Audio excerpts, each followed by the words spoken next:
Thank you. All right. So, my question. Have you ever encountered a herd of cows crossing the highway? If yes, did you wonder why did the cow cross the road? I recently did. My wife captured this video while we were driving on this newly built highway. An entire herd and their herders were crossing the road, cutting across cars, motorbikes, and trucks. They should not have been on that highway, for their own safety and for that of the motorists. Is this a social failure of unruly cows and people? Or that of technology and infrastructure? Why not build fences or walls? Some people believe walls are great technology to keep out all kinds of things. Or is this a collective failure due to insufficient understanding of the relationship between human, animal, social, and technical factors, a socio-technical failure? Socio-technical failures, big and small, occur around us in many forms. A small socio-technical failure would be my struggles with getting certain styles of faucets in airport bathrooms to work. A bigger and more consequential failure are car-dependent cities. Cities built to prioritize movement of cars over people, creating emissions and pollution, putting commuters using public transport at a disadvantage, and gentrifying cities, a set of sustainability problems. Wickedly complex sustainability problems usually arise from socio-technical failures that were not anticipated and addressed in good time. On the flip side, solutions to sustainability problems that focus heavily on technology or infrastructure, ignoring the human and societal context, usually fail and create significant consequences that deepen problems. So no, walls would not have worked as a solution. Now, if you're wondering why I'm talking about cows, highways, and walls when the title of this talk is about sustainability problems, it's because there are similarities between the two. The first similarity is in the fact that solutions to a problem becomes the cause for new problems. In this case, solutions for a transportation problem disrupts the path to grazing grounds, puts livelihoods at risk, and imperils public safety. This is a textbook case of socio-technical failure where solutions ignored many of the human and social aspects. The second similarity is that of the effects set off by this socio-technical failure, which goes beyond the cows, herders, and the vehicles, rippling all the way over to the food supply, local economy, the local environment. Just think of the many ways these might be connected. So, sustainability problems, on one hand, are made up of already existing problems that are connected. Let's call them co-located problems. And on the other hand, consists of new problems arising out of insufficiently consulted and poorly collaborated solutions. Consider any of the major ones: energy, food, biodiversity loss, poverty, climate change. Not only are they connected, but they're connected in different configurations depending on where they occur and who are affected. For instance, the connectedness of sustainability problems in colder climates like that of Canada compared to their connectedness in tropical climates are very different. Even within Canada, problems are experienced differently in a city like Saskatoon compared to a remote Indigenous community just north of Saskatoon. No surprises, therefore, when solutions that are not sensitive to the connectedness, place, and people configurations of the problems, not only do they fail to solve the problem, but also give rise to spillover consequences that further deepen the sustainability challenge. You can test this out. Next time you go bowling, see if you can aim for and knock down the center pin only without disturbing the other pins around it. Interestingly, the answer to designing better solutions lies in the shape of the problem itself. Discovering and addressing a reasonable set of co-located problems instead of one narrow problem, and doing so in collaboration with groups of people that bring a variety of perspectives provides a much better starting point for crafting solutions. Designing and implementing solutions this way is known as co-production. Co-production can be understood as a set of decision-making processes that helps decision makers engage with multiple angles of sustainability problems and produce actionable knowledge, or solutions in other words. These include ways to anticipate socio-technical failures and can adapt to the interconnected complexity of problems. Co-produced solutions, however, require the art of meaningfully asking questions and sincerely listening to the feedback. And it requires the science of using this rich information to design solutions that match the interconnected, shape-shifting nature of the problem. You're now probably thinking that co-producing solutions is impractical, maybe even impossible.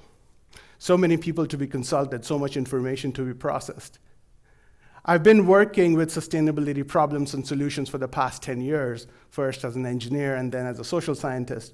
And admittedly, there are moments when I think so too. It is certainly hard work. But I've also learned that it is worth the effort because it is a concept that is inclusive and can make solutions fair and sustainable. A few years ago, some of my colleagues and I wanted to gather examples of co-production and learn more about the different strategies of co-production people were using around the world. So we reached out to people and were pleasantly surprised by the stories we heard.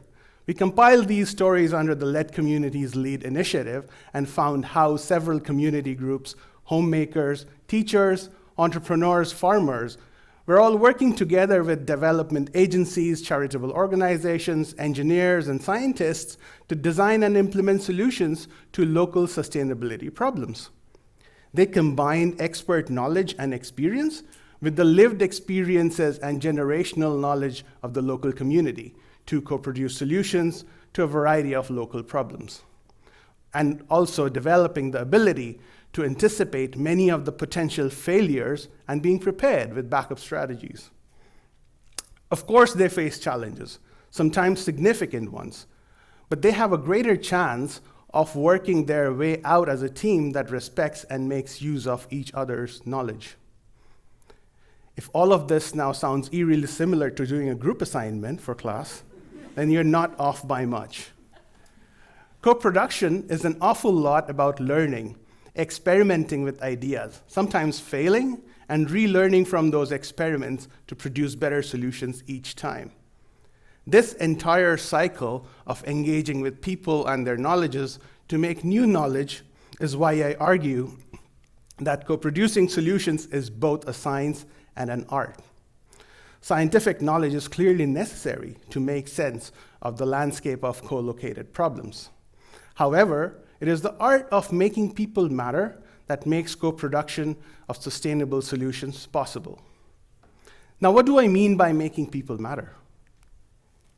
Making people matter in solving sustainability problems is making sure that their knowledge, lived experiences, creativity, and visions of futures are meaningfully represented at the drawing board.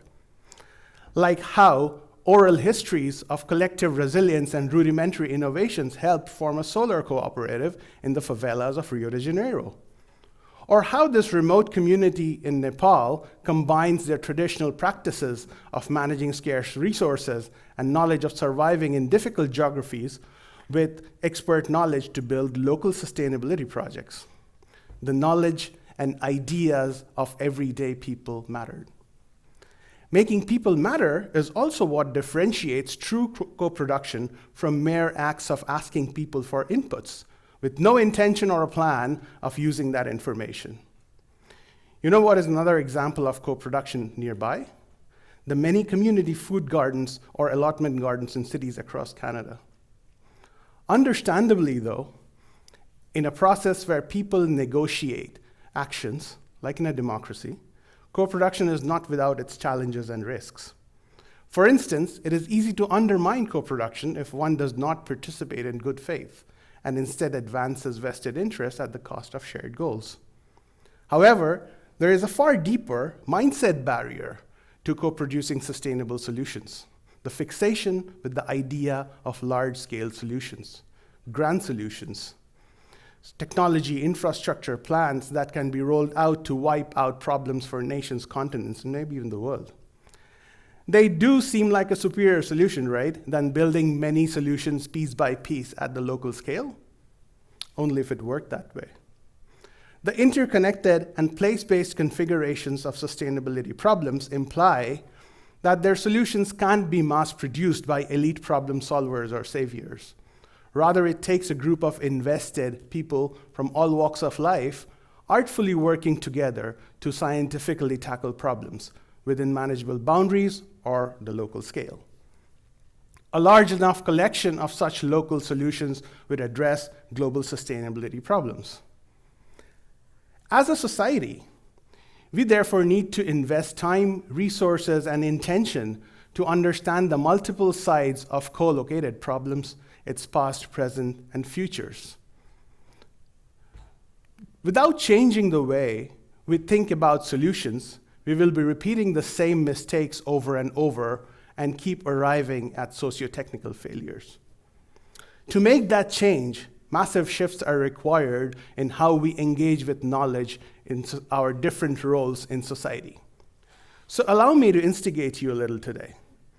If you're a scientist and teacher who's breaking down barriers to do research with underrepresented groups and not on them, we need more of you to transform how science and society interacts. If you're a student pursuing your learning journey driven by curiosity for not only skills, but a deeper understanding of diverse cultures and histories in society, we need you to continue learning and become thought leaders who are comfortable saying, "I don't know it all." Humility matters. If you are a policymaker or a professional in decision-making positions, it is completely fine not to have grand solutions. In fact, we don't need those. We need you to facilitate meaningful co-production in society and ensure its integrity. And most importantly, as everyday citizens, let's encourage a culture of critical and constructive engagement with multiple knowledge forms, where information is not reacted to, but analyzed for better understanding. So, while sustainability problems need to be addressed urgently, maybe yesterday, it is never too urgent to pause and ask the right design question before jumping to solutions.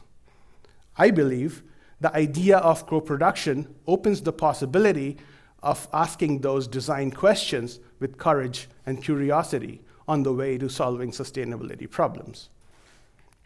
And now we know why, instead of asking, "Why did the cow cross the road?" a better design question to ask would be, "How did the cow and the road come to be in each other's way?" Thank you.